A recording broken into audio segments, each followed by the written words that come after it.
Jauh sebelum kedatangan Portugis, Pulau Timor telah dikenal sebagai penghasil kayu cendana putih, santalum album, dan sarang lebah sebagai bahan pembuat lilin. Pada masa itu, kedua komoditi ini mempunyai harga yang cukup tinggi di pasar dunia. Catatan tertua tentang Timor, yang diketahui sejauh ini, dibuat oleh Chow Yukua, inspektur Cina untuk perdagangan seberang lautan pada tahun 1225. Ia menyebutkan Timor kaya akan kayu cendana dan melakukan perdagangan dengan kerajaan di Jawa. Nagara Kertagama yang ditulis Empu Prapanca, 1365, menyebutkan Timor, sebagai salah satu kerajaan yang punya hubungan dengan Majapahit. Kemudian Hsing Chaseng, seorang pelaut Tiongkok yang mengunjungi pulau tersebut di tahun 1436, mencatatkan 12 pelabuhan dagang di Timor dengan cendana sebagai komoditi utama. Di tahun 1518, Duarte Barbosa, penguasa Portugis di Malaka, mencatat bahwa kapal-kapal Jawa dan Malaka membawa cendana dari Timor yang dihargai sangat tinggi oleh orang Moor di India dan Persia, serta dipandang bergengsi oleh orang-orang Malabar, Narsindua dan Cambaya. 4 tahun kemudian, tepatnya tanggal 26 Januari tahun 1522, Antonio Pigafetta bersama armada Magellan dalam misi berlayar mengelilingi bumi, berlabuh di salah satu pantai utara Timor. Pigafetta membuat catatan yang lebih terperinci. Antara lain, ia menambahkan bahwa seluruh komoditi cendana dan lilin yang diperdagangkan di Malaka didatangkan dari Timor. Kayu cendana dibarter dengan berbagai peralatan logam, tembikar, porselin, kain, emas dan perak. Diperkirakan perdagangan cendana telah dimulai sejak awal abad Masehi. Perebutan bandar dan wilayah penghasil rempah-rempah antar kekuatan kolonial barat berujung perang yang melibatkan Spanyol, Portugis, Inggris dan Belanda. Di sekitar Nusantara perang paling sengit terjadi antara Portugis melawan Belanda, setelah Spanyol menyerah pada Portugis tahun 1545. Tahun 1619 Belanda menaklukkan Jayakarta dan mendirikan ibu kota Verinik dos Indies Company, VOC, di Muara Kali Ciliwung. Nama Jayakarta diganti menjadi Batavia. Di tahun 1641 Portugis harus melepaskan Malaka kepada VOC.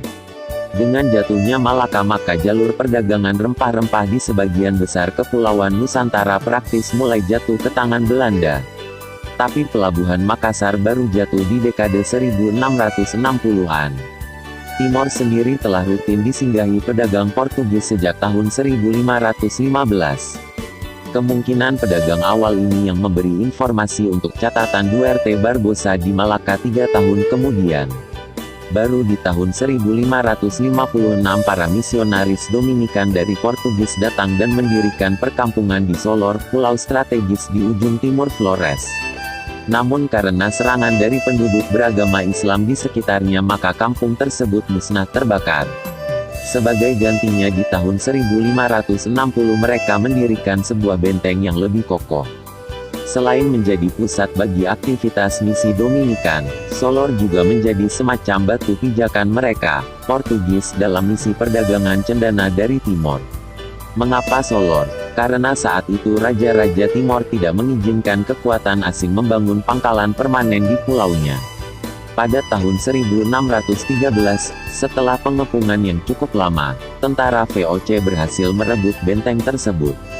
Ribuan orang, baik yang asli Portugis, peranakan, maupun penduduk setempat yang telah menjadi Katolik bergeser ke Larantuka, Flores Timur. Topas dan Raja-Raja Timor. Orang-orang Portugis yang berada di Larantuka tetap memandang Belanda sebagai musuhnya.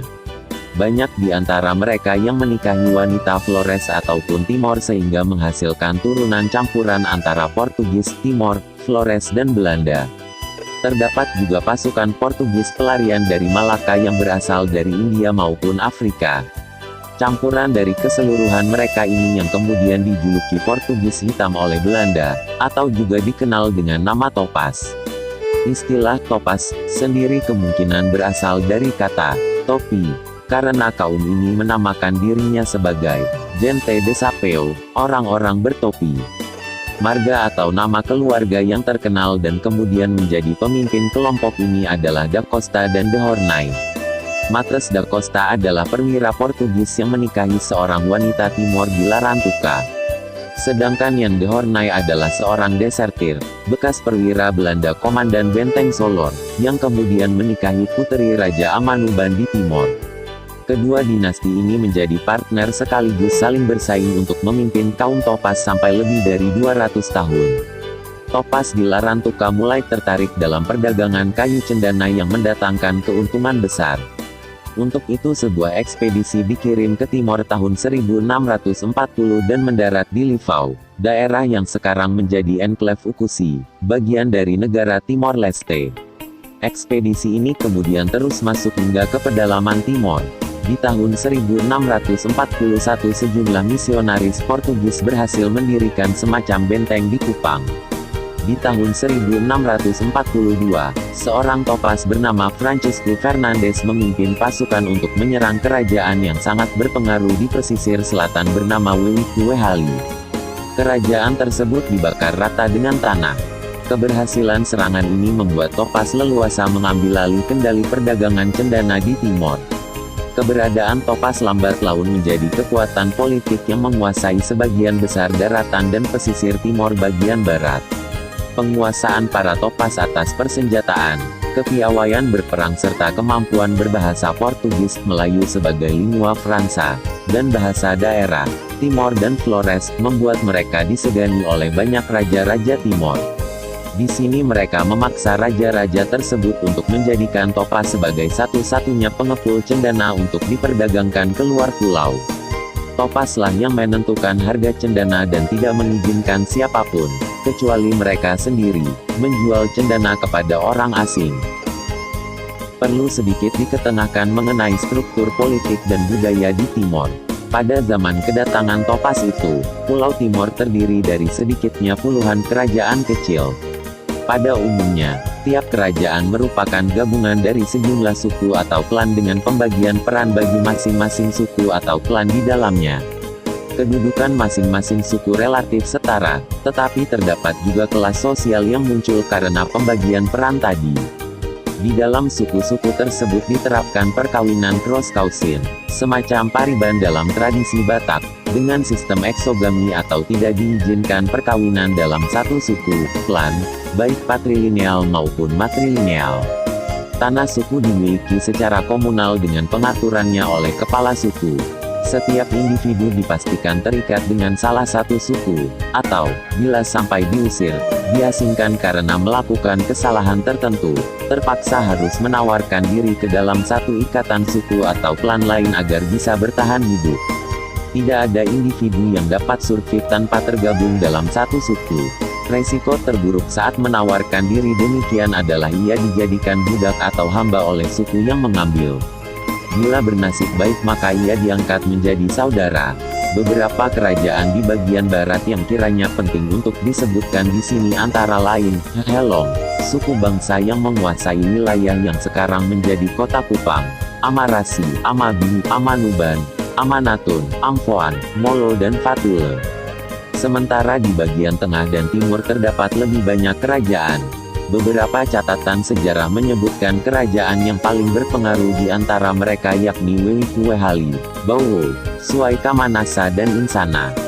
Wewikuwehali, dalam syair adat sejumlah kerajaan di timor dan catatan sejarah, dinyatakan pernah menjadi pusat bagi sebagian besar, bila tidak seluruh kerajaan di timor.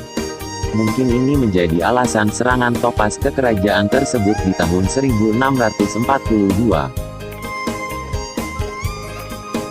Di tahun 1653 VOC merebut benteng Portugis di Kupang dan kemudian menamainya Benteng Concordia. Namun mereka hanya bisa eksis di sekitar kota Kupang sembari coba membangun aliansi dengan beberapa kerajaan kecil di sekitarnya. Selama beberapa tahun berikut VOC selalu gagal menjalankan ekspedisi untuk masuk ke pedalaman Timor. Tahun 1656 VOC mendatangkan Jenderal Arnold de Vlaming van Oudtshoorn, dengan 800 pasukannya yang baru menaklukkan Kesultanan Ternate. Mereka berusaha merangsek masuk ke pedalaman Timor. Dua kali usaha itu dilakukan dan keduanya menuai kekalahan yang memalukan. Sementara Portugis yang tersingkir dari Solor dan Kupang mulai mendirikan pusat pemerintahannya di Livau. Di tahun 1702 perwakilan pemerintahan untuk seluruh Sunda Kecil ditunjuk secara resmi dengan mengangkat Antonio Coelho Gerei sebagai gubernurnya. Topas secara samar maupun terang-terangan memusuhi Belanda. Mereka bisa bekerja sama namun juga berperang. Demikian halnya terhadap Portugis. Mereka tidak mengakui perwakilan Portugis baik yang berkuasa di Timor ataupun perwakilannya yang lebih tinggi di Goa. Kedatangan perwakilan pemerintah Portugal di Livau beserta pasukannya menghadapi pengepungan dan serangan bertubi-tubi dari Topas. Cita-cita politik mereka adalah menjadikan Timor sebagai negeri berdaulat dengan hubungan langsung dengan monarki Portugal. Atau, dengan lain kata, merekalah yang harus ditunjuk oleh monarki Portugal sebagai penguasa setempat. Bagaimanapun, dengan penguasaan lapangan yang demikian baik, kemudian, strategi kawin-mawin antara para pemimpin Topas dengan puteri-puteri bangsawan setempat, maka secara de facto Topas menjadi kekuatan yang paling berkuasa di Timor. Untuk waktu yang cukup lama Portugis hanya dapat bergerak di sekitar Livau, kecuali para paderi yang diizinkan masuk sampai ke pedalaman, sama seperti Belanda yang hanya dapat bergerak di sekitar Kupang. Dengan demikian, dapat dikatakan bahwa peta politik di Pulau Timor sepanjang abad 17 hingga akhir abad 19 diwarnai oleh 4 kekuatan politik utama, yaitu Portugis, Belanda, Topas dan Raja-Raja Timor. Keempat kubu ini dapat saling bekerja sama di suatu waktu dan berperang di waktu yang lain. Di suatu waktu dapat bersekutu untuk memerangi kubu lain dan ketika kepentingannya telah tercapai dapat berbalik dan mengganti sekutu untuk memerangi sekutunya semula. Situasi baru relatif stabil ketika memasuki abad 20 ketika Belanda berhasil mendirikan pemerintahannya di seluruh Timor bagian barat. Pertempuran Penfui. Sebagaimana diketahui, upaya VOC untuk masuk dan menguasai perdagangan cendana terus dilakukan selama kekuasaan Topas. VOC menunggu saat yang tepat untuk meluaskan pengaruh dan kekuasaannya ke pedalaman Timor. Kesempatan itu datang dalam situasi krisis di tahun 1740-an. Ketidakpuasan terhadap kekuasaan Topas mulai dirasakan oleh sejumlah kerajaan di sekitar Kupang, terutama menyangkut kontrol mereka atas perdagangan cendana. Di tahun 1748, Raja Amphoan, Dom Bernardo da Costa, mulai merencanakan pembangkangan. Kerajaan yang selama ini menyatakan loyalitasnya terhadap Portugis melalui kekuasaan Topas tiba-tiba berbalik mendukung VOC. Ia mendekati VOC untuk meminta dukungan, namun tidak dijawab secara tegas oleh Daniel van der Berg selaku residen Kupang. Konteksnya, sejak tahun 1663, kerajaan Portugis dan Belanda telah menyepakati perdamaian. Namun jauh di belahan benua sini situasinya tidak dapat dikontrol dari Eropa. Amphoan menyerang salah satu pusat kekuasaan Topas di wilayahnya. Pemimpin Topas waktu itu, Gaspar da Costa, sangat marah sehingga bereaksi secara brutal. Ia mengancam para bangsawan Timor untuk tidak mengikuti pemberontak tersebut. Tapi ancaman ini justru dilawan dengan bergabungnya kerajaan Amanuban dalam pemberontakan. Da Costa kemudian menangkap seorang saudara Raja Sonbai, Kerajaan Fatule, dan beberapa pejabat kerajaan lain untuk dijadikan sandera sembari membunuh sekitar 120 orang-orang Sonbai. Tindakan ini justru memicu pemberontakan yang lebih luas. Raja Sonbai, yang saat itu merupakan raja terkuat di Timor bagian barat, dievakuasi ke Kupang bersama istri dan anak-anaknya. Mereka dikawal oleh sekitar 2,300 pasukan bersenjata beserta sanak famili yang bila di total mencapai 10,000 orang. Kedatangan pengungsi dari Sonbai dan Amanuban ke Kupang disambut gembira oleh VOC. Gaspar da Costa yang mengetahui hal ini segera menghimpun kekuatan tentara dari kerajaan-kerajaan yang masih loyal dalam jumlah sangat besar untuk menyerbu Kupang. Menurut arsip VOC, jumlah pasukannya berkisar 30,000 sampai 40,000 orang. Pasukan ini kemudian membangun benteng dari tanah dan bebatuan di Penfui, wilayah yang sekarang menjadi Bandar Udara Kupang. Jumlah pasukan yang sangat besar ternyata tidak menjamin kemenangan. Sebagian besar pasukan dari kerajaan-kerajaan setempat tidak merasa berkepentingan dalam perang tersebut. Tanggal 9 Desember tahun 1759, sekitar 500 orang pasukan VOC bersenjata lengkap yang terdiri dari orang Belanda, Rote, Sabu dan Solor, berbaris menuju Penfui. Dalam jarak tertentu di belakang mereka terdapat pasukan Raja-Raja Timor yang baru membelot ke VOC. Pasukan VOC membombardir posisi lawan dan mulai menyerbu. Serangan tiba-tiba ini mengejutkan pasukan Gaspar da Costa. Sebagian besar dari pasukannya melarikan diri, sementara ribuan prajurit yang masih tinggal habis dibunuh. Konon, Gaspar da Costa sendiri menemui ajal ditombak oleh seorang prajurit Timor. Dampak pertempuran Penfui. Kekalahan Topas dalam pertempuran Penfui membawa dampak yang besar bagi peta politik di Timor selanjutnya. Pengaruh Topas dan Portugis mulai merosot, sementara pamor Belanda menanjak di mata Raja-Raja Timor. Ekspedisi militer Belanda yang sebelumnya hanya bisa keluar beberapa kilometer dari bentengnya mulai merangsek lebih dalam. Di tahun 1756 sebuah kontrak perjanjian diadakan antara VOC dengan Raja-Raja Timor, Rote, Sabu, Sumba dan Solor.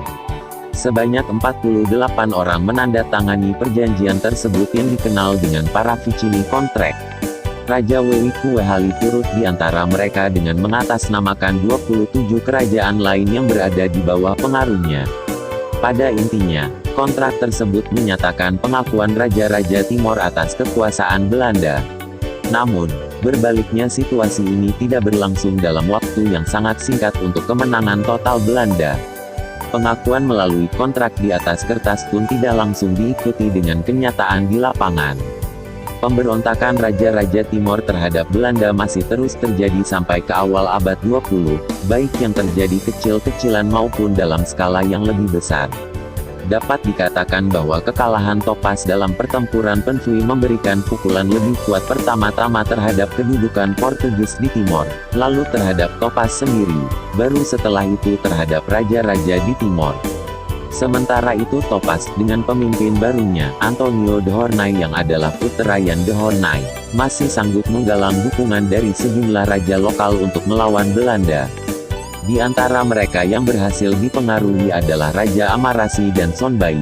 Di tahun 1752 Raja Amarasi bersama Sonbai sempat merencanakan suatu pemberontakan, namun rencana ini bocor ke pihak Belanda.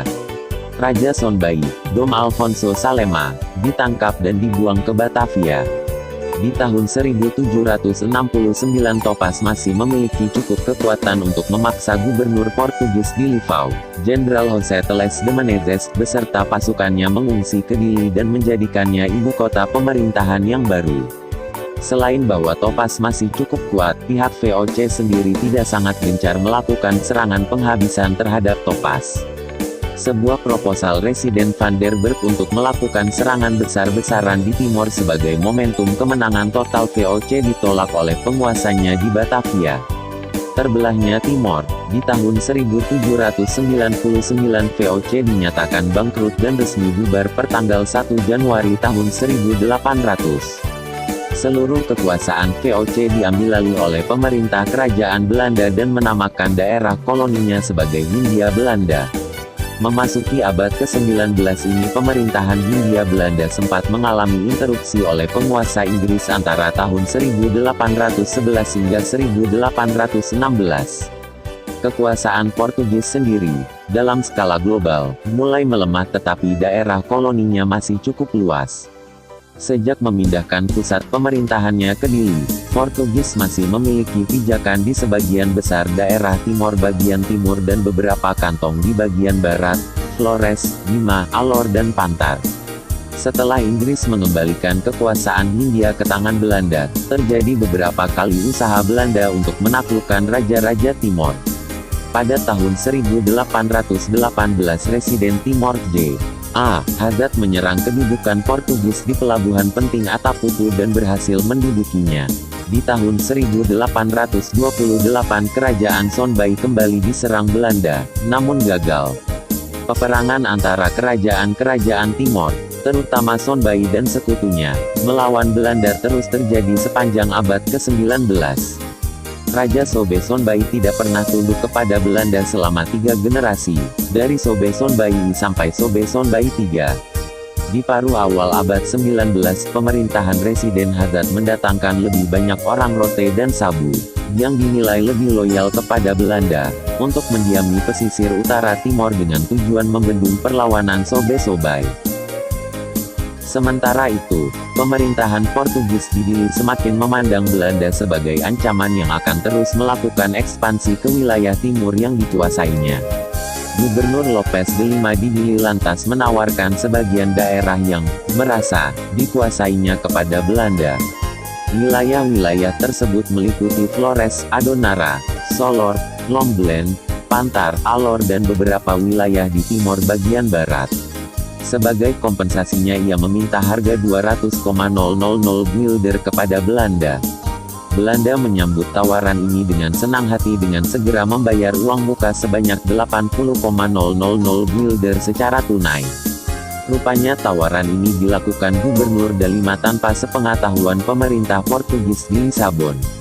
Lopes V dicopot dari jabatannya.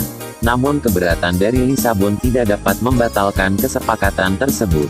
Kedua penguasa kolonial kemudian merundingkan pembagian wilayah Timor yang berujung pada Perjanjian Lisbon di tahun 1859. Pembagian wilayah ini pun menghadapi sejumlah perselisihan tapal batas yang kemudian diselesaikan lewat pengadilan arbitrase. Baru di tahun 1914 pengadilan arbitrase mengeluarkan keputusan mengenai batas-batas wilayah Timor Portugis dan Timor Belanda. Tentu saja kesepakatan antara dua penguasa kolonial ini tanpa menanyakan persetujuan dari raja-raja apalagi rakyat Timor sendiri.